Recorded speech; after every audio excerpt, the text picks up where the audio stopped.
नजर के वार म दिल हर हार गे, तोर माया म सजन मोर संसार गे। अखिया ले अखिया जब टकरा गे, अखिया ले अखिया जब टकरा गे, मोर दिल के धड़कन बेकरार गे। तोर हंसी म जादू, तोर बात म प्यार, तोर बिना लागे मोला सुनना संसार। काबर सजन एतिक भाथस, मोर सुरता म दिन रात समाथस। जहाँ देखत होता ते दिखथस, धीरे धीरे मोर दिल चुराथस। तोर नाव ले मोर मन हर हासे, तोर सुरता म मोर रति हर जावे। पहली नजर में खेल हो गे कमाल, दिल के किताब में लिख गे तोर ख्याल ख्याल। गांव के रद्दाले शहर के बाजार, तोर चर्चा में बीते मोर हर बार, तोर चर्चा में बीते हर बार।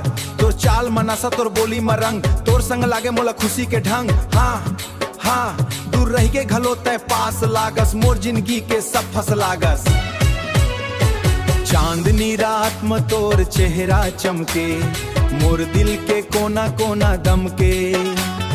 हाथ में हाथ धर के संग चलबो, माया के सपना मिलके गढ़बो। सुख दुख के रद्दा में रहिबो, जन्म जन्म तक संग निभाबो।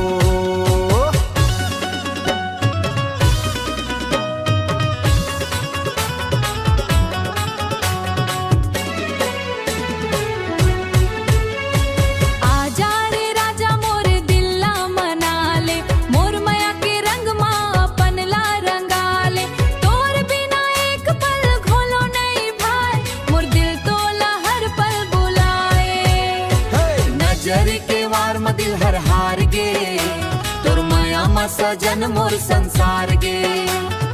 अखिया ले अखिया जब टकरा गे, मोर दिल के धड़कन बेकरार गे।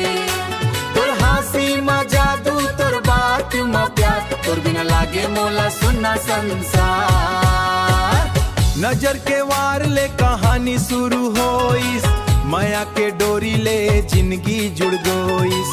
तोर मोर जोड़ी सलामत रहे, जन्म जन्म तक माया अमर रहे।